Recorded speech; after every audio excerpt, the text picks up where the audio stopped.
Neat intro music. I said, oh, oh, oh, oh, well, come gather all around me. There's something you should know. There is no place like this place, so when we get it on the go. So pile your boots up in the corner and hang your jacket from the door. There's 30 people in the kitchen, and there's always room for more. Oh, come on now, let's walk the world outside. Oh, come on now, come on, going up tonight.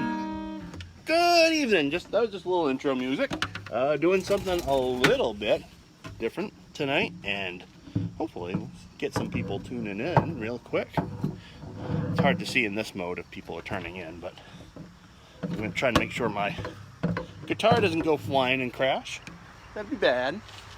So, how's everybody on this beautiful, beautiful Saturday night? If I don't catch you earlier live, hopefully you say hi later. Cheers, by the way. Cheers. We are still doing toast. Now, as you know, I did about 50 straight nights of tunes and toasts when the pandemic got it started. I took a little break at the start of May and did an occasional one, and then last week, after a long, like almost a couple months, about a month and a half or so, I came back and I did a couple tunes. Well, I'm going to kind of take a little different tact. I said, well, we're still kind of at home. I know some things are opening up over the summer and people are able to do some things, but it's not quite the same as before, the level we're able to get out and get together. So why not stay at home, drink a beer or a couple, and say hi to everybody out there in Facebook land. So again, cheers. We made it through another week. If you haven't figured it out, I'm in selfie mode. That's why everything is written is backwards. I'm not dyslexic or anything. It's just the camera turns it around. And so tonight we're going to talk a little bit about beer. Oh, someone's tuned in. I can't see who it is. It's probably my wife at this point. Hi, Aaron. If it's somebody else. I was trying to see if I could see the chat line. I don't know. Rotate your phone, it says. And they're always updating the Facebook. There's 2 people. All right. Whoever you are, I can't see who you are. I can't see the dialogue. Maybe write a note if you get a chance. I can't see anything at this point. Cheers, by the way. Oh, anyway. So, if you're out there, hope you're having a great Saturday night. So, this little series I'm going to do, we'll see how long it goes. Tonight might be a little bit longer than normal, but just so I can explain it, it's just a way to get together online, have fun. And I will kind of be doing this in a way as if somebody, doesn't, I'll assume whoever's watching the way, anyway, I'll be explaining it as somebody's new to beer. So obviously some people might tune in. If you like beer and you like beer a lot and you have your own 2 cents about what's good and what's not, feel free to tune in and make your comments, because hopefully there's some stuff to chit chat with you guys about too. But anyway, again, it is a weekly toast, so cheers. We do that a lot. All right, so the question I have to ask the general audience is, do you like beer? I know there's a lot of people out there. Oh, Austin. Hey, there's the first person I can actually see who pops up. Hi, Austin. Cheers, by the way. I'll have you play Guess the Beer in a moment if you're the only one there. Oh, 3 people watching. A lot of people out there, and their experience with beer is, they drank it in college, if not earlier. And, they drink, Bud Light and Bud, Coors, that kind of thing. Social gatherings. Maybe they haven't drunk much since. Your alcohol is limited to maybe you drink wine instead, mixed drinks or whatever. That you might have the occasional, Miller Lite if one's available at a social function. Or maybe you drink domestic, quote unquote, domestic beer a little bit more regularly, but you don't really drink too much in the craft department. And so maybe your experience with doing something beyond Bud Light or Coors is you went to a tap room with somebody else. They dragged you along, and you didn't know what you get, and so you got what they got, and it ended up tasting like this. Okay, we'll talk about IPAs a little bit later down. you didn't know quite what you wanted, and so it's like, I'll just stick to my Bud Light or whatever when I have the occasional beer.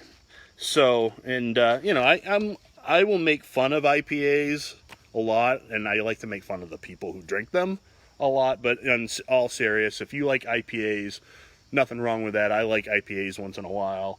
There's actually some IPA styles that I really, really like once in a while, and maybe we'll chit chat about some of these. Anyway, and by the way, if you're still watching, cheers. Again, we're going to do that frequently. Again, this is the gathering of toast. So, drink whatever you like. If I say I don't like something, that's obviously you might like it. So, no judgment.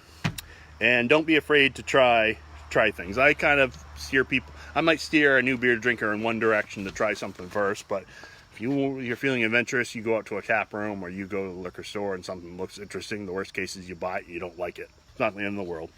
And anyway, yes. So, also, a couple more ground rules. You don't have to spend tons of money on the beer. Hi, Frank! You don't have to spend tons of money on beer. There's a lot of things that you can spend a reasonable amount of money. Not, you know, some of the things I show, like the 2 beers I get tonight, I bought like a tall boy or a big bottle for $3. Not as, not as cheap as like buying a 30 rack for $20, but you know, it's still pretty good, and you can still okay in the money department, and you know, you can try something new. And of course, you know, you don't have to drink tons of beer to enjoy it. You can get, you know, that 3.5 bottle of Weston Heifer I'll be showing a little bit, and you know, have a decent time, have a couple glasses, and have a decent night. You know, for half the cost of you paying 1 beer in a restaurant. So, anyway, and of course, drink responsibly. So I have 2 beers I wanted to showcase tonight. For maybe new people that want to try drinking fancy beer for the first time. You want to expand your palate beyond, you know, Bud Light or Budweiser, you know, those types of beer. But you don't, sure, you know, and maybe the beers that you've tried to expand before, you know, they're very heavy and you know, they're too chewy for you. So I have a couple different ones. Belgian Witbiers, or wheat, you know, it translates to white beer, and German Hefeweizens. They're actually they're both technically both ales. I'll talk a little bit about that maybe tomorrow night, the difference. And these tend to be lighter and refreshing, but they're not so offensive to, you know, somebody's palate if you really haven't drunk a lot of beer. You know, there's not a lot of hoppiness to it, and we'll learn about hoppiness. But Belgian ales can be a lot of fun. There's a whole spectrum of Belgian ales, from the Witbier, and I'll talk about this one a little bit, and which is low alcoholic value to it. There's a you know, it's got some spiciness, but it's very mellow. All the way up to things that are like really rich, malty, uber spiced, and even very super high alcohol content, anywhere from like 8, 9, 10, and way up alcohol value. So you can go, there's a pretty wide spectrum of Belgian, but the Belgian whites are generally pretty low alcohol value, low alcohol volume. You know, this Allagash white is only 5.2%, and it's a good intro. And just in Maine, we're very fortunate. We have the Allagash Company, which not just doesn't have Allagash White. There's a whole gamut of beers that they do, fancy Belgian ales. But this one is very popular in Maine. Actually, I didn't realize until a few years ago how popular it was outside of the state of Maine. I had some friends in New Jersey, and they were going to host us for dinner, and brought them a 4-pack of Allagash White, figuring, bring them something they may not have seen before, and they're like, oh no, we've had that, it's great. So, no, it's a good one. It's a good one. And just kind of look at the Belgian Witbier style. This is from craftbeer.com. Is brewed using unmalted wheat, sometimes oat malted barley. Witbiers are spiced with coriander, which is a kind of like a spice you can find in the garden, and orange peel, a style that dates back hundreds of years, and it fell relatively into obscurity until it was revived in the 1960s by some dude by Pierre Celis. This style is currently enjoying a renaissance in the American market. Wit, of course, means white, very refreshing, good for summer, and you can show up at almost any party where somebody likes crafty beer, and if you brought this, they would know what it is, and they would probably like it. They'd probably try to take some from you and drink it. So if you wanted to fit in, it's a very easy way to do that.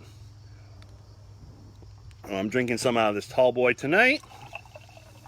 Again, you can see very light. There is a little bit of a haziness to it. It's not like your Pilsners or other things like that. And obviously has a little bit of, has that little bit of that orangey and spice taste, but very refreshing. It's not, what would you say, chewy, and there's not a lot of hot tops in beer make it taste really bitter, or more bitter. So that's one kind of beer. We're gonna try a different kind of beer, and so tonight we're gonna try, if I can pronounce it right, Weihenstephaner. And of course, you're going to read the writing backwards. But this is one that's pretty common, and you'll see this in a lot of liquor stores. We get this at Boot and Topsum. There was another fancy place in town, or the place wasn't fancy. It had a lot of fancy beers. They had a lot of these. Again, this was like less than $3.50. This is a German Hefeweizen. Not slightly different genre than the Belgian Wit, but very similar in a lot of ways. Arguably one of the most recognizable beers because of, again, there's some haziness to it. Although this one's a little, oh no, it's got haziness. You can't see it all the way through it. It's a German style Hefeweizen. And the wheat beer breaks from the German beer mold, showcasing yeast-driven fruit and spice, as well as an eye-catching mystique. Don't let the cloudy Hefeweizen, I put an N in there for no reason, deter you. This beer is one of the world's most enjoyable styles of beers for geeks, neophytes. Neophyte means new person to something. New at a subject. The refreshing qualities of this highly carbonated style have kept it alive for centuries. And there's a couple notes. Again, light and refreshing. Some flavor, not a lot of hoppiness. We'll try some. Again, nice, mellow flavor, but also has some spicy, spiciness to it to give it a little flavor. Very, very relaxing. Very nice on the tummy. A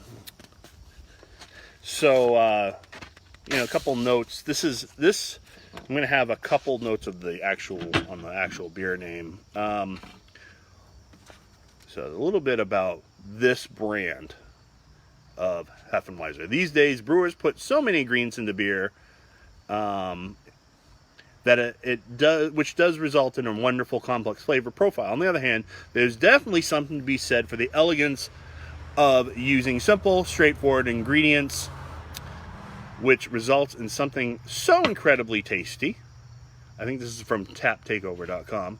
All you need to do is taste the Weizenstephaner, I can't pronounce it, never, Hefeweizen beer, and look no further to their logo, in which the year 1090 to know you're drinking a great classic beer. But it makes a note here.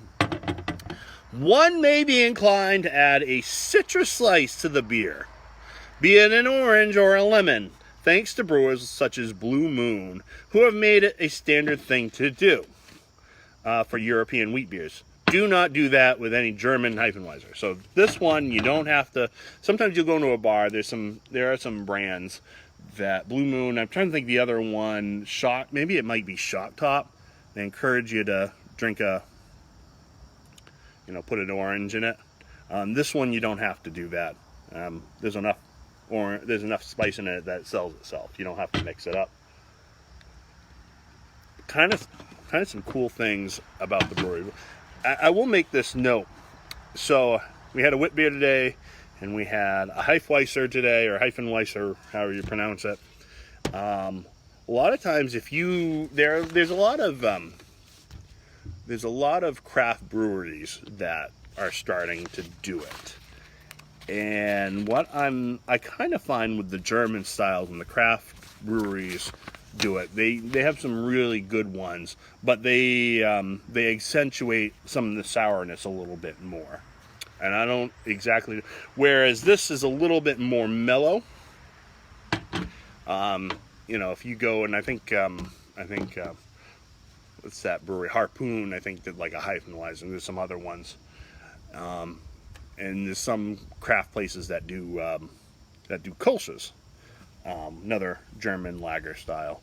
And if you get those here and buy it from a craft brewery, they tend to be tartar. If you want it to be a little less tart, a little bit more mellow, this is a great brand. Again, really relatively, as far as fancy beers go, it's dirt cheap. I mean, $3.50 for this, less than that. Very mellow. So if you're not used to drinking very strong flavored beer, but you want to try to get in something, a little bit of flavor, it's a good way to do that.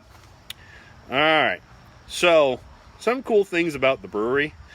There's references to beer brewing at the monastery in the town of Wittenstefaner. I can never pronounce it. Going back to 768, not 1768, 768. The brewery itself began in 1040. I think it's the world's oldest brewery. In the year 1516, Duke Wilhelm IV of Bavaria, on the steps of the brewery, issued the Bavarian purity law for brewing beer, which is still a thing in Germany, and that's basically how beer is supposed to be made.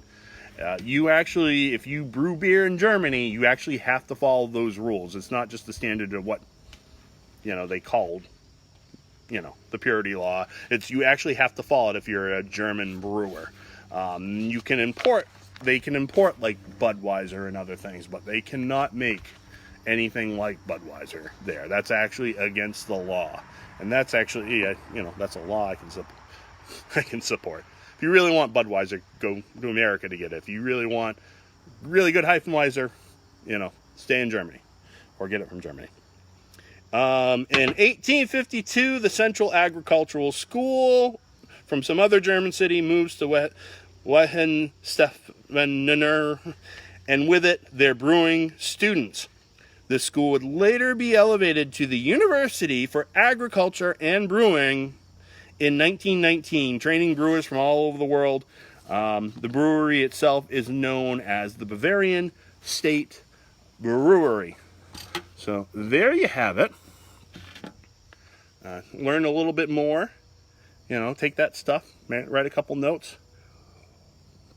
Oh, I didn't make my joke about IPAs tonight. But again, very relaxing beer. So a little bit of advice. Something I'm not gonna do too much of at the beginning of this series. Let's talk about craft beers too much. And it's only because I'm trying to give people kind of a point of reference to get started. Craft brewery, major thing, great thing, awesome. We have craft breweries all over the place. I went to one today, and there was actually a lot of German styles to it. Really good. But craft breweries can be all over the map in terms of style. They're always mixing things. They're merging styles. They're putting things in beer that you might not have thought to put in beer before, and that's all well and good. But if you're trying to introduce something to beer, it's kind of hard to use those as a starting point of reference. But here's my tip tonight. If you don't drink a lot of crafty beer, but you want to try to pretend to fit in, you're at a conference or something, and there's a bunch of people talking about, I went to this brewery last weekend, or I went to that brewery last week, and blah, blah, blah, blah, and you want to kind of quickly sneak in and make them think that you're in on that too. Not that you have to, but basically, when they say Brewery X, I went to Smith Jones Brewery, all you have to do, say, they have a decent IPA.